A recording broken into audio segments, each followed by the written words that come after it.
fe tenemos que crecer. Tenemos que crecer en la fe, no nos podemos quedar con que yo creo en Dios o creo en Jesús. Nuestra fe tiene que crecer, ¿sí? Entonces lo que nosotros necesitamos saber es el propósito que Dios tiene con nosotros, hasta cuándo tiene ese propósito Dios en nuestras vidas, ¿sí? Entonces quiero recordarles para aquellos los que ya lo hemos leído muchas veces, lo que dice Efesios capítulo 4, ¿sí? En el verso 12. Lo vamos a leer nuevamente. Fíjese, el verso 13, el verso 13, nos dice un hasta, ¿sí? ¿Hasta cuándo? ¿Hasta cuándo tiene que crecer nuestra fe? ¿Sí? Hasta que todos lleguemos a la unidad de la fe, ¿sí? Unidad de la fe y del conocimiento del Hijo de Dios, ¿sí? El Hijo de Dios, que es un varón perfecto. Tenemos que llegar a la medida de la estatura de la plenitud de Cristo. Entonces, si nosotros decimos que hasta cuándo tengo que crecer en mi fe, es hasta que logre no solo la unidad, sino la fe del Hijo. Diga conmigo, del Hijo. Nosotros tenemos fe en el Hijo, ¿sí? Una cosa es tener fe en Él y otra es tener la fe del Hijo. Y una cosa es conocerlo al Hijo, a tener el conocimiento del Hijo. El Hijo, Jesús, es un varón perfecto y tiene una estatura plena, ¿sí? Porque Él tenía una fe y un conocimiento. Pero según la Escritura, nosotros tenemos que alcanzar eso. Y lo tenemos que alcanzar en unidad. No lo tengo que alcanzar yo sola, ni usted solo, sino en unidad, ¿sí? Entonces fíjese él hasta cuándo, hasta que todos lleguemos a la unidad de la fe. Usted sabe que una de las grandes preguntas que se hizo el Señor, Lucas 18:8, vamos a ir a verlo allá. Una de las cosas que dijo el Señor mientras estaba en la tierra, Él dijo, quiero leer la segunda parte, ¿sí? La segunda parte del versículo, subráyelo para que leamos solamente la segunda parte. Dice, pero cuando venga el Hijo del Hombre, ¿hallará fe en la tierra? Fíjese que tenemos que atender a esta pregunta del Señor Jesús. El que se lo hizo no es cualquiera, no es cualquier hombre el que se hizo esta pregunta. Que cuando Él volviera, ¿si hallaría fe? Entonces lo que necesitamos saber de a qué se refería el Señor, porque en realidad el ser humano cree. El ser humano cree en distintas cosas, o sea, cada uno tiene fe en algo. Incluso aquellos que nos llamamos cristianos, aquellos que decimos creer en Jesús, tenemos individualmente distinta fe, ¿sí? Nos podemos juntar con muchísimas personas en el mundo entero que dicen, yo creo en Jesús, pero yo creo esto y el otro que está al lado dirá, y yo también creo en Jesús, pero creo esto, y el otro que diga, yo también creo en Jesús, pero creo esto y el otro. ¿Me entiende? Que en cuanto a creer o a tener fe, la podemos manejar como queremos, que la podemos extender y creer lo que bien nos parece. Por eso el Señor Jesús se hizo esta pregunta. Cuando vuelva el Hijo del Hombre, ¿hallará fe en la tierra? La fe que quiere hallar el Señor cuando Él venga es la unidad en la fe. La unidad de la fe del Hijo. La fe del Hijo y el conocimiento del Hijo, ¿sí? Entonces necesitamos trabajar en pos de eso. Nosotros tenemos que velar por los tiempos, no podemos trabajar por cosas que no sean tan importantes cuando ahí tenemos una prioridad. Yo le decía al pastor Facundo ahí en Madrid, usted sabe que en Madrid estuvimos haciendo escuela, y que por H o por B las escuelas decaen, ¿sí? Porque a la gente le gusta cualquier tipo de unidad. Unámonos para cantar, unámonos para hacer nunca me sale esa palabra. ¿Cómo se llama cuando se juntan a cantar? No. Un concierto. No sé por qué no me sale nunca la palabra concierto. Me la voy a escribir, me la voy a grabar. Juntémonos para un concierto y se juntan de todas las iglesias porque no se demanda fe. ¿Me entiende? Entonces se juntan todos porque no importa qué creemos. Lo que voy a hacer es cantarle al Señor. Entonces no importa la fe. ¿Sí? Podemos hacer lo que se le llama un ecumenismo. ¿Sabe lo que es un ecumenismo? Unir fe. ¿Vos crees eso? Bueno, créelo. Yo creo esto y vos crees aquello. Pero no es el pensamiento de Dios. ¿Me entiende? Que el ecumenismo puede ser un pensamiento humano o de una organización o de toda una religión, pero no es el pensamiento de Dios. Él nos quiere llevar a la unidad de la fe del Hijo. ¿Me entiende? Que necesitamos unificarnos. Entonces yo le decía a Facundo, no podemos decaer en cuanto a las escuelas porque lo que necesitamos es enseñarle a la gente a tener una fe. Entonces trabajar en pos de eso va a ser importante, porque la gente, cada uno cree lo que bien le parece, no porque es malo, sino porque cada uno tiene una diversidad para creer.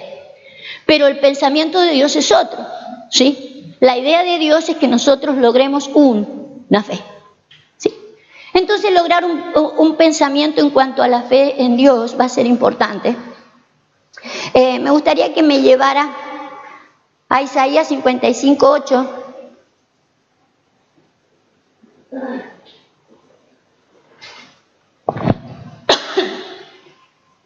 Recuerde estas palabras de Dios. Dice, porque mis pensamientos no son vuestros pensamientos, ni vuestros caminos, mis caminos, dijo Jehová. Nuestros caminos pueden que no sean malos, nuestros pensamientos pueden ser buenísimos, pero que no sean los de Dios. Entonces, si vamos a decir que queremos hacer la voluntad de Dios, necesitamos unificarnos en la fe. No puedo decir que yo creo esto y conformarme con eso y abrazar a eso, porque no es el propósito de Dios.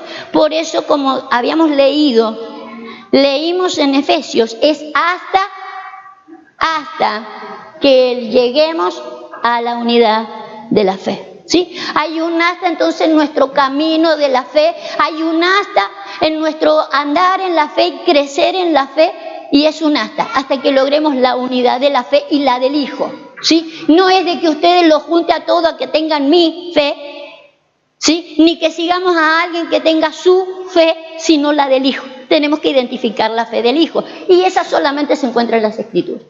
Vuelvo a repetir, solamente en las Escrituras. ¿Me entienden? Nos va a ayudar un ejemplo que usó el evangelista José Copa hace un par de martes atrás. Me gustó mucho y digo, voy a usar el mismo ejemplo. Me pareció bueno. Él estaba hablando de otra cosa, no estaba hablando de la fe, estaba hablando de otro tema, pero fue bueno porque sacó una historia que está en el libro de Reyes, una historia de Elías, y me gustó, ¿sí? Entonces yo voy a usar la misma porque ya que estoy voy a hacer una demanda. Hubo poca gente ese martes, ¿cierto, evangelista? Vamos a reclamar lo que es justo.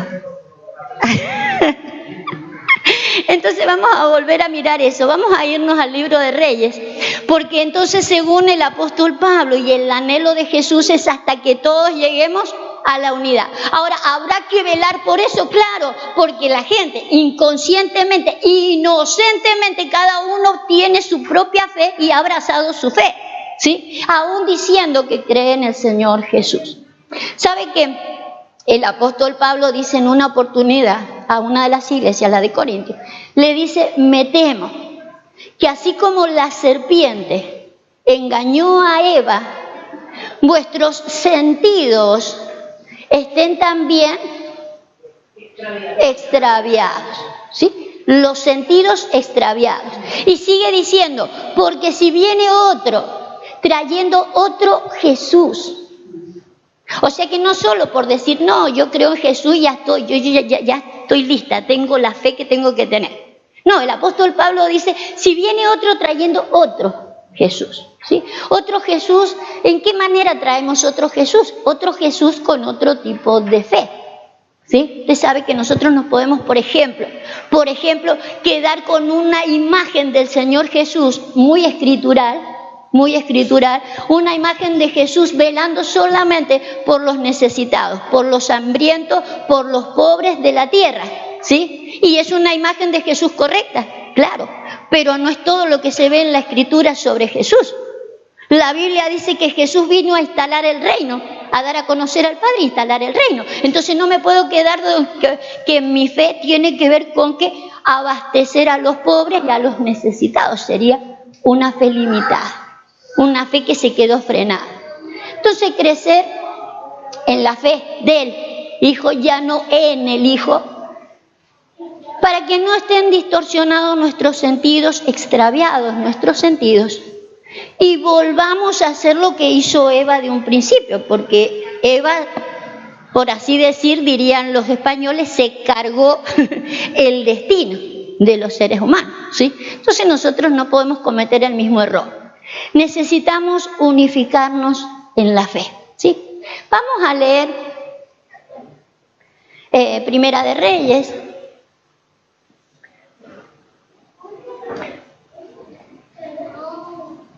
Entonces Acab convocó a todos los hijos de Israel y reunió a los profetas en el monte Carmelo, ¿sí? Es una situación donde se van a unir para armar un altar y poder descubrir quién era el Dios Todopoderoso. Iba a quedar claro quién es el Dios Todopoderoso, ¿sí? Entonces me gustaría recalcar el verso 21. Dice, acercándose Elías, un profeta de Dios, y él les dice esto. Elías le dijo a todo el pueblo, le dijo, subráyelo, ¿hasta cuándo claudicaréis vosotros entre dos pensamientos? ¿Hasta cuándo?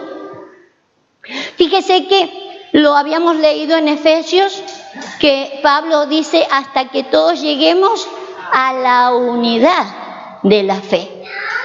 ¿Me entiende que lo que nosotros necesitamos es lograr la unidad en la fe? Ahora, fíjese lo que dice Elías, ¿hasta cuándo? ¿Hasta cuándo hay en ustedes dos pensamientos? Isaías dice que nuestros pensamientos no son los pensamientos de Él. Eso quiere decir que si yo claudico, como dice Elías, entre dos pensamientos, quiere decir que yo tengo el pensamiento de Dios y el pensamiento de ¿quién más? El mío. Porque fíjese que lo que está reclamando Elías allí, ¿sí? Es que el pueblo de Israel creía en Jehová, pero también creía en Baal. Creía en Jehová y creía en Baal. Baal significa Señor. Ahora, nosotros sabemos de que no hay otro Dios. ¿O usted cree en otro? ¿Usted cree en dos dioses? No. Nosotros tenemos claro de que hay un solo Dios. Pero eso no significa que porque tengamos un solo Dios no claudiquemos entre dos.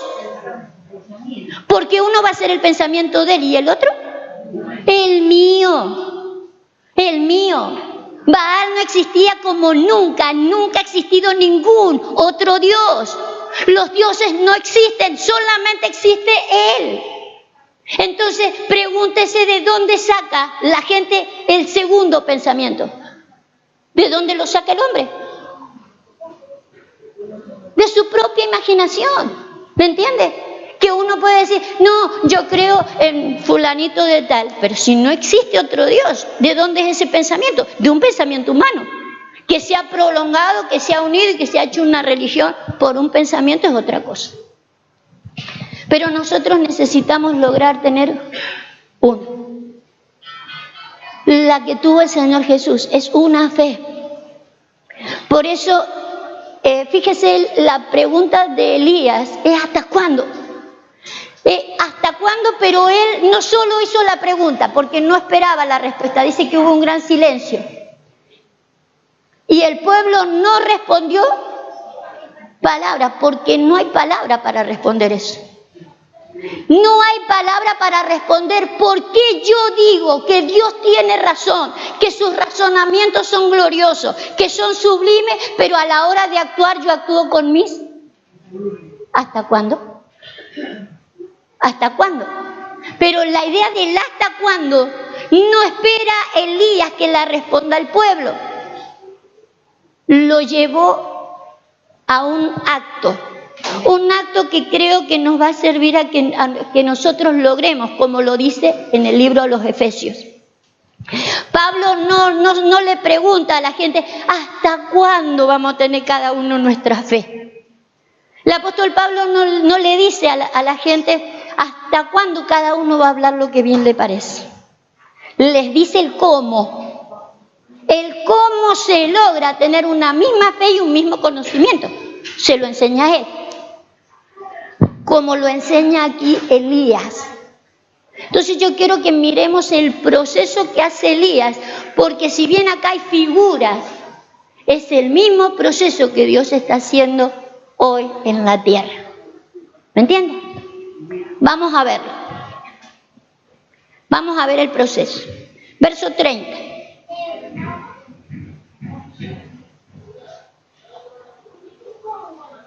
Verso 30.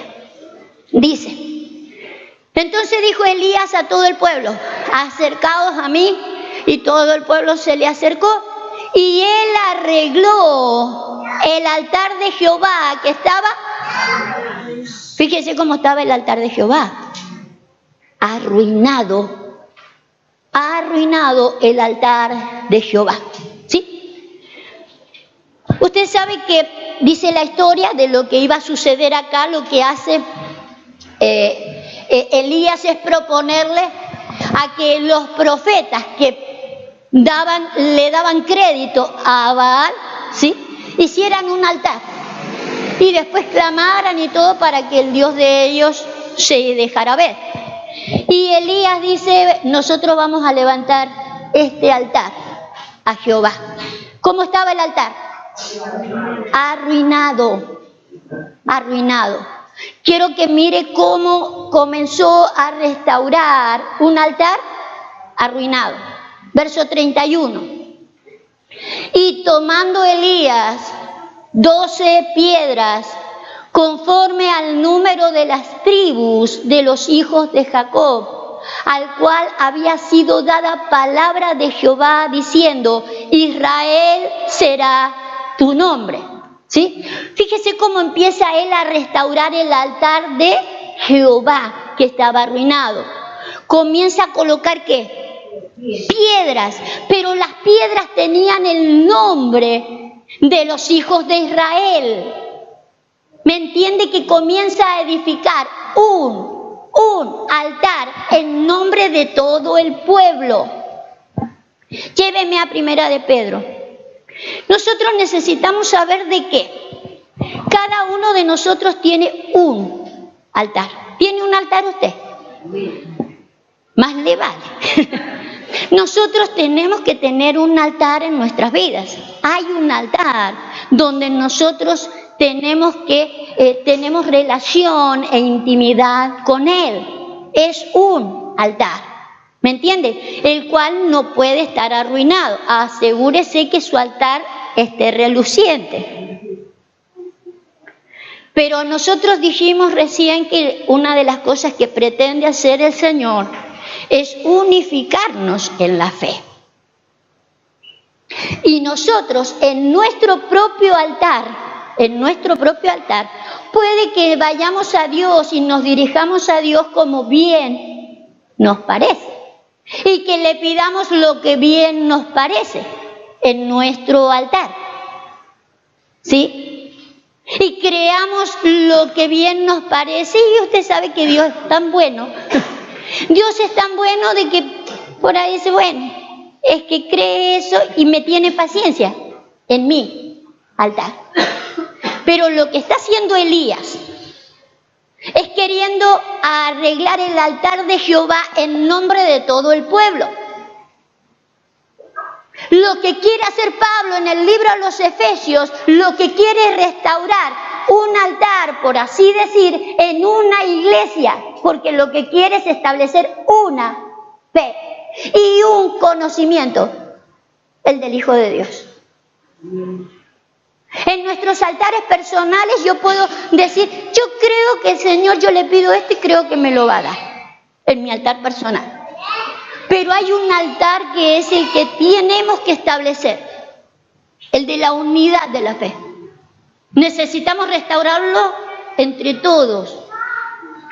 Fíjese cómo dice Pedro, vosotros también como piedras, sed edificados como casa espiritual y sacerdocio santo para ofrecer sacrificios a Dios.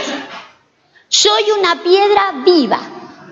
Usted es una piedra viva, donde usted podrá tener su altar, donde usted es una casita espiritual donde usted tiene su propio altar. Pero hay algo que Dios quiere hacer en este último tiempo, ¿sí? Para que no estemos claudicando entre dos pensamientos, para que ya no estemos diciendo, es que yo creo esto, no puedo creer lo que yo quiera. Hay millones de personas en el mundo y Dios viene a encontrar una fe. La de Él. La de Él. Necesitamos comenzar a armar este altar. Este altar Dios lo ve arruinado. Dios no ve que las piedras estén ubicadas para armar el altar. Cada uno de nosotros como piedras vivas necesitamos ponernos en este altar. Porque lo que vamos a hacer de ahora en más, lo que necesita la tierra, no esta iglesia, lo que necesita la tierra, establecer lo que dice el apóstol Pablo, hasta que todos lleguemos a la unidad de la fe, hasta que no claudiquemos entre dos pensamientos, el de Él y el nuestro. Necesitamos juntar las piedras para armar el altar. ¿Me sigue? Bueno. Ya hemos juntado las piedras. Vamos a ver qué más hace. Vamos de nuevo entonces a Reyes. Verso 32. Edificó con las piedras un altar en el nombre de Jehová. Después hizo una zanja alrededor del altar en que cupiera 2 medidas de grano. ¿Sabe que el grano es figura de la palabra? ¿Sí? El grano es figura de aquello donde se saca la harina para después armar el pan. ¿Sí? El creyente o la mayoría de los creyentes tienen una sola medida de pan. El de creer en el Señor Jesús. ¿Sí? Tenemos que tener fe en Jesús. La Biblia habla de que hay, lo llama los primeros rudimentos de Cristo. ¿Sí? Si quiere póngalo así, pasamos rápido por ahí. Hebreos capítulo 6. Tenemos los primeros rudimentos, o sea, una dosis de grano donde creemos todos los creyentes, todos los que decimos yo creo en Jesús. ¿Sí? Pero fíjese que, por ejemplo, el apóstol Pablo, yo se lo cité recién, diciendo, me temo que ustedes como Eva tienen los sentidos distorsionados. Viene alguien trayendo otro Jesús y ustedes lo reciben. O sea, yo puedo estar creyendo en un Jesús que no tenga la fe donde me quiere llevar el Señor, porque yo necesito la fe del Hijo de Dios. Y si a mí me están presentando un Jesús que no tiene la fe donde me quiere llevar el Señor, no es o es un Jesús limitado de lo que yo debería creer. ¿Entienden? que yo necesito alcanzar la fe del Hijo. Entonces necesito saber hasta dónde creyó el Hijo, hasta dónde conoció el Hijo de Dios. Necesito crecer en la fe. Fíjese cómo dice este texto. Por tanto, ya dejando los rudimentos de las doctrinas de Cristo, o sea, son los primeros principios. Cree en Jesús, cree en Dios, cree en esto, cree en aquello. Son primeros doctrinas, las primeras partes de la doctrina, pero no todas, ¿sí? Son los primeros, lo llama rudimentos, ¿sí? Fíjese cómo dice, por tanto, ya dejando los rudimentos de la doctrina de Cristo, vamos adelante, a la perfección, no echando otra vez fundamento. Pero quiero que me entienda esto. Ahí vemos un nivel de grano, ¿sí? Rudimentos. Los primeros principios para yo creer en Jesús. Pero no me puedo quedar ahí. Tengo que avanzar, dice, ¿sí? Tenemos que ir a la perfección, ¿sí? A la estatura del varón perfecto, donde no voy sola. La perfección no la alcanzo sola, decía el apóstol Pablo, hasta que todos lleguemos a la unidad de la fe, al varón perfecto. Necesitamos todos, como iglesia, ¿sí? Lléveme de nuevo entonces a Rey. La unidad de la fe. Por eso necesito 2 medidas de grano más. Dice que a este altar le hicieron una zanja alrededor donde pudieran cupir, dice ahí. No escupir. Cupir de caber, del verbo caber. Donde pudieran caber 2 medidas de grano. ¿Me entiende que la iglesia necesita más que rudimentos para poder ir a la perfección? Necesita más medidas de grano y necesita 2 medidas más. La Biblia lo llama los misterios y los secretos. Si yo no conozco los misterios que están en las Escrituras, no voy a avanzar en la fe. Si no conozco los secretos que están en las Escrituras, yo no voy a avanzar en la fe. Y la fe que era del Hijo de Dios. Entonces necesitamos alcanzar esto, con estas 2 medidas de grano. Pero no son solamente 2 medidas de grano lo que había que echar en este altar. Fíjese qué más le puso al altar. Vamos a ir a verlo. Verso 33. Preparó luego la leña y cortó el buey en pedazos y lo puso sobre la leña, ¿sí? Puso leña y después el sacrificio. Nuestro mayor sacrificio, o diría la Escritura, el único sacrificio, ¿es quién? ¿Quién es nuestro sacrificio? Cristo es nuestro sacrificio, ¿sí? Ese es nuestro cordero, o si lo quiere ver como un buey, como lo mira allí, es aquel sacrificio que nosotros tenemos que poner sobre el altar. Pero hay otros sacrificios que lo muestra la Biblia, no me los estoy inventando yo, no es de mi fe, sino de lo que está escrito y necesitamos alcanzarlo. Quiero que lo vayamos a ver, porque después eso va a haber que ponerlo sobre ¿qué? La leña, ¿sí? Vamos a ver estos sacrificios. Vamos a mirar en Romanos, porque hay unos sacrificios, aparte del Señor Jesús, que es nuestro mayor sacrificio para presentarnos delante de Dios, pero para ir más allá y tener la fe de Jesús, no solo en Jesús, necesitamos estos sacrificios. Vamos a ver Romanos 12, 1. Primer sacrificio. Así que, hermanos, os ruego por las misericordias de Dios que presentéis vuestros cuerpos en sacrificio vivo. Entonces me pide a mí también que presenten mi sacrificio, ¿sí? Presentéis vuestros cuerpos en sacrificio vivo, santo, agradable a Dios, que es vuestro culto racional. ¿Quiere ese sacrificio el Señor? Necesitamos presentar sobre el altar de Jehová, ese altar que está arruinado. Necesitamos presentar este tipo de sacrificios, un culto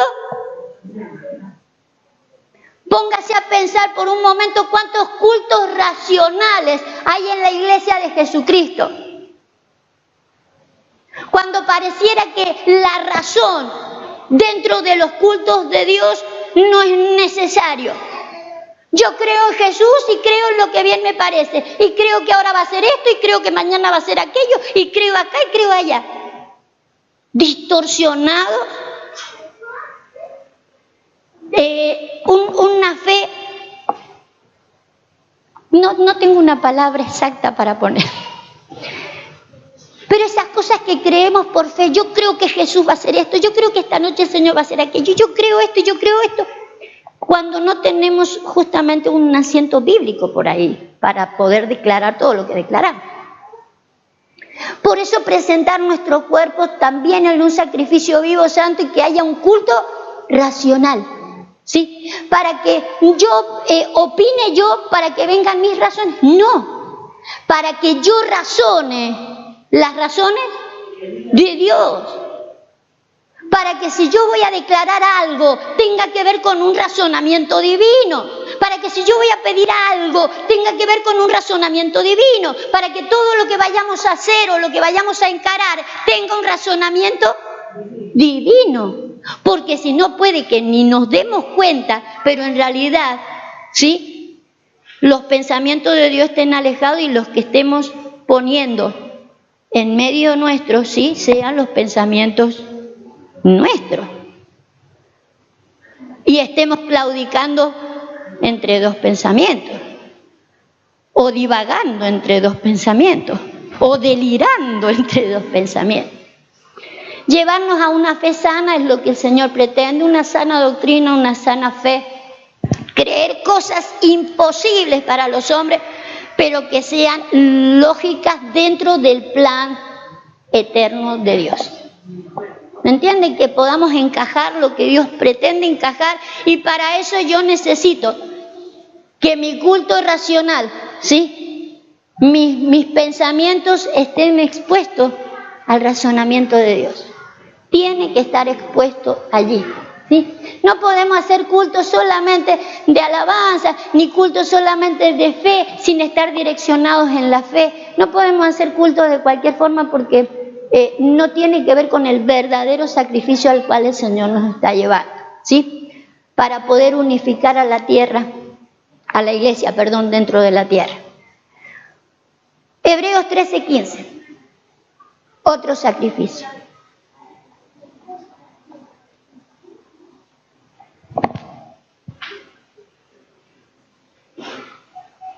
Así que ofrezcamos siempre a Dios, por medio de Él, sacrificio de alabanza, es decir, frutos de labios que confiesan su nombre, ¿sí? Confesar su nombre es más allá que confesar el nombre o el apelativo de Jesús, sino confesar el propósito que tiene Jesús. Y eso es parte del sacrificio que tiene que estar sobre el altar que está restaurando el Señor. El altar está arruinado y una de las cosas que le falta a este altar tiene que ver de que no hay sacrificio de frutos de labios que confiesan su propósito, su nombre, aquello que Él quiere hacer. Esto tiene que estar sí o sí. Tiene que estar, tenemos que apelar a que mis labios se abran como un fruto, ¿sí? Es un sacrificio. Está visto como un sacrificio puesto sobre la leña allí. Pero eso tiene que estar. Es parte del plan y el diseño de Dios. Por eso yo necesito echarle mano a este sacrificio. No sé cuánto le cuesta a usted, porque la palabra sacrificio tiene que ver con que dentro de todo lo que significa el sacrificio, tiene que ver con algo que cuesta. Pero es parte de lo que tenemos que hacer para restaurar el altar de Jehová. Esto tiene que estar sí o sí. Y fíjese que dijimos que no se trataba de que fueran nuestros pensamientos. Si mi boca se va a abrir, tiene que ser para hablar el pensamiento de Dios. Así que ofrezcamos siempre a Dios y por medio de Él sacrificio de alabanza. Mis labios se tienen que abrir para hablar del propósito de Dios, pero para hablar no mi pensamiento ni mi fe, sino para poder apuntar en el último tiempo a de que hablemos lo que Dios quiere que se hable. Usted sabe que todas las cosas tienen que terminar en un momento, por eso el Señor Jesús dijo, cuando venga el Hijo del Hombre, en algún momento Él tiene que venir. La preocupación de Él es que cuando Él venga, si iba a hallar la fe que tenía que hallar. No importa en otros tiempos de que cada uno haya creído en lo que bien le parecía, pero hay un tiempo donde sí es preocupante de que cada uno crea lo que bien le parece. Que es donde tendríamos que hacer lo que hizo Elías. A ver, esto no puede seguir así. Tenemos que armar un altar, sí o sí, porque si no seguiremos claudicando entre dos pensamientos. Mi pensamiento se seguirá metiendo allí. Armar este altar a Jehová va a ser importante. Búsqueme Juan 15:6. Necesitamos juntar las piedras vivas, bien vivas, bien vivas allí para poder armar ese altar de Jehová. Fíjese lo que dijo el Señor en una oportunidad hablando de que Él es la vid verdadera. En otras palabras, no es una vid falsa. Una vez hablamos, yo no sé si se acuerda, de las vid que eran falsas. En la Escritura habla de vides falsas, ¿sí? Él es la verdadera. Por eso necesitamos apuntar a que lo que Él hace es verdadero. Pero juntamente con que Él apeló de que era la vid verdadera, Él dijo algo como esto y necesitamos ir a por esto. Fíjese que Él dijo, el que en mí no permanece será echado fuera como un pámpano y se secará, y los recogen y los echan en el fuego y arden. ¿Sí? Póngame el versículo anterior, ¿por qué fueron cortados estos?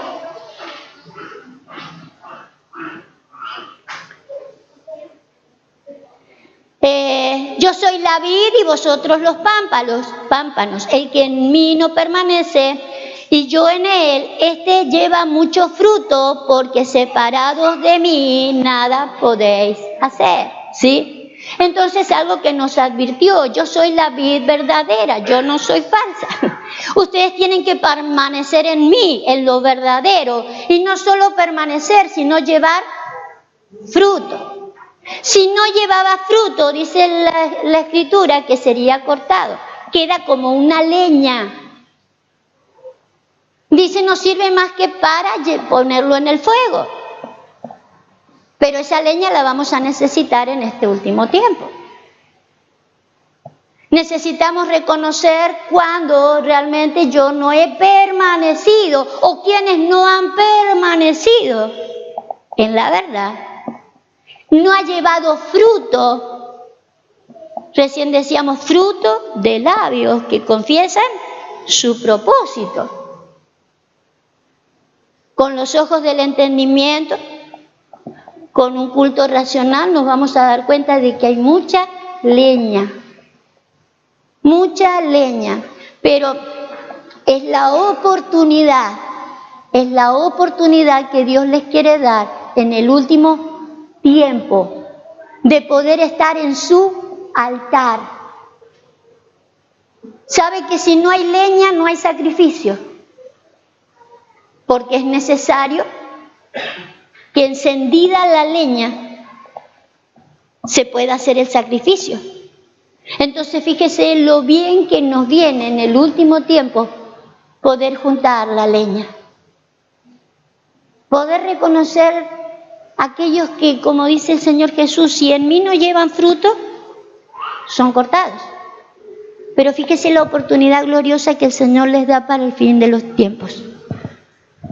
Que se pueda reconocer la situación, que se pueda reconocer el estado en el decir, Señor, yo al final tanto tiempo dije que te pertenecía a ti, pero en realidad de mí nunca salió un fruto, nunca he dado fruto. no sirve más que para leña, pero fíjese lo importante entonces de que en el último tiempo, a la restauración del altar arruinado, podamos traer toda la leña. Ir a por la leña va a ser importante, ¿sí? Amén. Verso, vamos de nuevo a Reyes. Vamos a terminar el altar.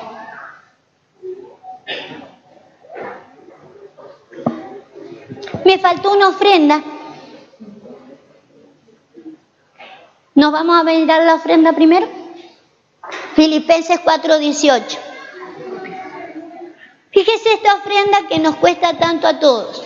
Dice el apóstol Pablo, pero todo lo he recibido y tengo abundancia.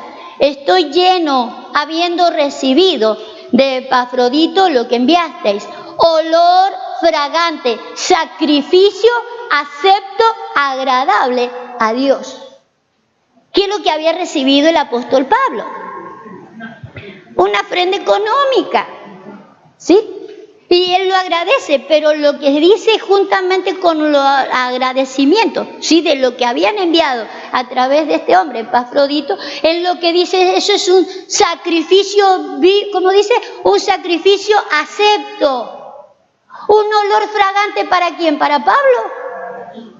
Para Dios. Claro que fue agradable para Pablo, claro que también Pablo lo aceptó, lo recibió, lo disfrutó, ¿sí? Pero ¿para quién fue un sacrificio de olor fragante? Para Dios. Fíjese este sacrificio cuánto nos cuesta, porque todo lo que tiene que ver con lo económico, ¿nos cuesta o no? Pero ese sacrificio tiene que estar en el altar. Usted sabe que en el último tiempo más que nunca necesitamos ese sacrificio en el altar. ¿Por qué más que nunca? Porque lo que Dios quiere hacer en este tiempo es unificar en la fe, ¿sí? No solo una ciudad, no solo un país, necesita unificar en la fe al mundo entero. Entonces, cuando más necesitamos las ofrendas, antes necesitamos las ofrendas porque con las ofrendas comprábamos una florcita, comprábamos las lucecitas para decorar el ambiente, pero ahora las ofrendas se necesitan para poder viajar al mundo entero y llevar la fe. Tiene que crecer entonces este sacrificio y la fe. Va a necesitar crecer y en gran manera. Porque si no, nunca alcanzaremos la unidad de la fe en el mundo entero. Hay que llevar la fe al mundo.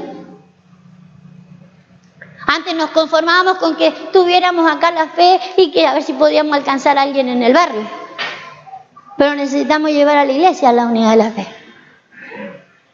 Entonces, tenemos allí 3 sacrificios. Les dije el de la ofrenda, el del culto racional y el de fruto de labios. ¿Sí? 3 sacrificios que tenemos que presentar sobre el altar. Vamos al verso 34 de Reyes. Me gustó la cuenta que hizo el evangelista con esto. El evangelista hizo una cuenta que vamos a volver a sacarla. Fíjese, dice que Elías llenó 4 cántaros de agua y derramadla sobre el holocausto y sobre la leña. Y dijo, hacedlo otra vez. Y otra vez lo hicieron. Y dijo, hacerlo aún otra vez. Y lo hicieron la tercera vez. Hacerlo 3 veces. Leyéndolo, no como lo leí yo. Yo soy una adelantada en la lectura. En realidad, ¿cuántos cántaros? ¿Ah? 12. No, dije ¿cuántos cántaros? Dije yo, hay 4. Y 3 veces, ahí sí está el 2. ¿Sí? 4 cántaros llenos de agua y lo hicieron 3 veces. 12 cántaros derramados. Fíjese la cantidad de agua sobre ese sacrificio. Era necesario esa cantidad de agua sobre el sacrificio. ¿Sabe que la figura del agua es figura de qué? De la palabra. Una de las tantas figuras de la palabra, ¿sí? Es el agua. Una de las tantas figuras. Pero esto lo que nos dice es que necesitamos derramar abundante agua sobre los sacrificios. Porque yo puedo hablarle del sacrificio de la ofrenda hoy, ¿sí? Y usted diga, ajá, sí, pero si no insistimos, más agua, más agua, más agua, ¿sí? No tendrá suficiente sentido, porque somos de olvidarnos, más que de olvidarnos, somos de pasar de Él. Dijimos un sacrificio de labios que confiesan su nombre. Dijimos un sacrificio de un culto racional, ¿sí? Y lo puedo entender cuando me lo dijeron, pero puede que a la larga de mi vida de fe yo vaya perdiendo el peso que le di ese día. Por eso necesitamos derramar abundante agua sobre eso. No importa que usted diga, de esto ya se habló, pues voy a seguir hablando hasta que esto se cumpla. Necesitamos hablarlo hasta que esto se cumpla. ¿El 12 figura de qué? ¿Y tiene que gobernar Dios sobre nuestra vida? ¿O nos tiene que dar a opinar? Si querés ofrendar, ofrendar. Si querés hablar, hablar. Si querés hacer un culto racional, hacelo. No. Tiene que gobernar Dios sobre mi vida. Esto será una y otra vez hasta que Dios gobierne sobre mis pensamientos. Los pensamientos de nuestros son de que, sí, es verdad, tengo que hacer esto, pero yo no puedo porque está el porqué en nosotros siempre. Por eso tendrá que venir abundante agua y abundante agua y abundante agua para que una y otra vez estemos bien empapados. ¿Sí? Un sacrificio bien empapado, porque necesitamos el gobierno de Dios en nuestras vidas. Nosotros tenemos muy buenas opiniones en cuanto a Dios, pero a la hora de hacer, nos cuesta el hacer. Nosotros decimos sí, y podemos decir eso es una buena palabra, y es más, la puedo predicar y no hacerla. La podemos predicar y no hacerla. Y quiero decirle una cosa, en el altar de Dios no es así. En el altar de Dios no es así, porque Dios va a aprobar el altar. Fíjese que lo que dice el verso 38.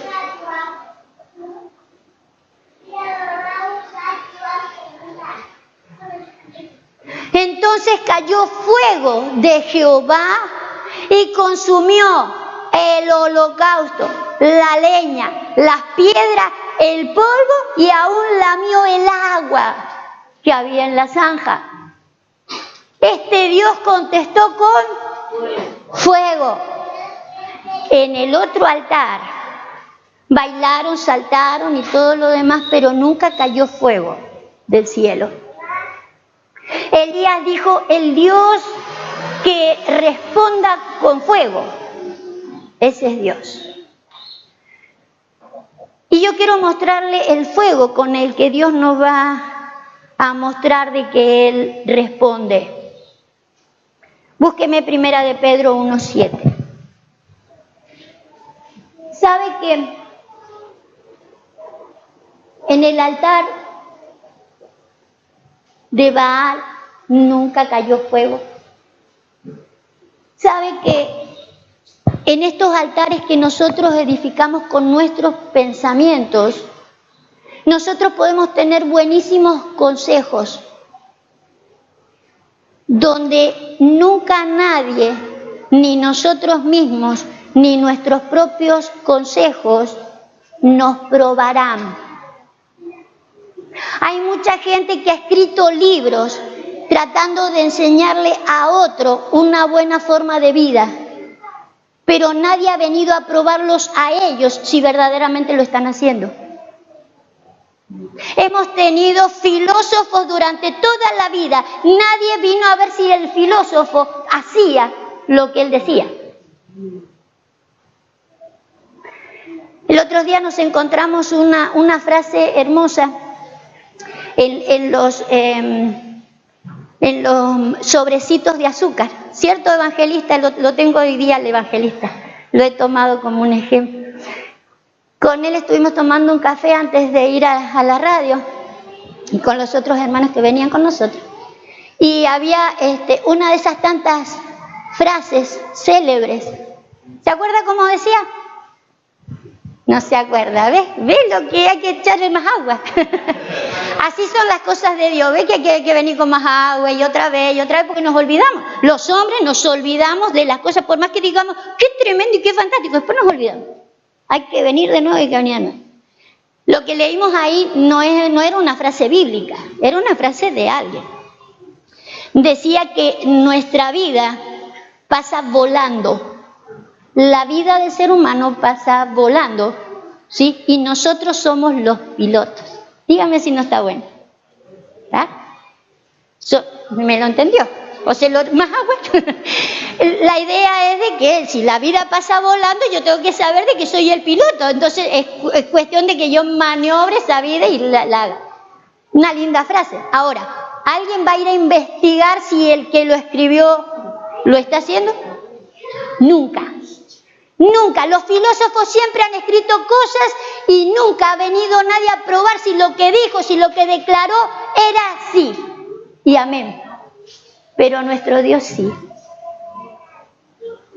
Dios no solo va a probar lo que yo diga, lo que yo crea, porque es parte de que lo que Él quiere impartir a mi vida es fe, y fe es convicción de lo que creo. No se le doy un buen consejo al hermano, no, convicción. Dios va a venir a probar cada palabra, dice la Biblia, cada palabra ociosa, pero no para señalarme, si mirá lo que está diciendo y vos no lo hacés. Es porque quiere una fe. Quiere una fe que sea genuina, que sea verdadera, no que sea de labios y solamente digamos por decir, Dios va a venir a probar. Dios es un Dios que responde con fuego. Para que sometida a prueba vuestra fe, mucho más preciosa que el oro, el cual aunque perecedero se prueba con... Y tiene que ser nuestra fe hallada en alabanza, en gloria y en honra. No va a decir, yo creo que hay que ofrendar. No solamente me va a dejar de que yo enseñe de que estas cosas hay que hacerlas. Me va a probar. Pero no me va a probar solamente a mí.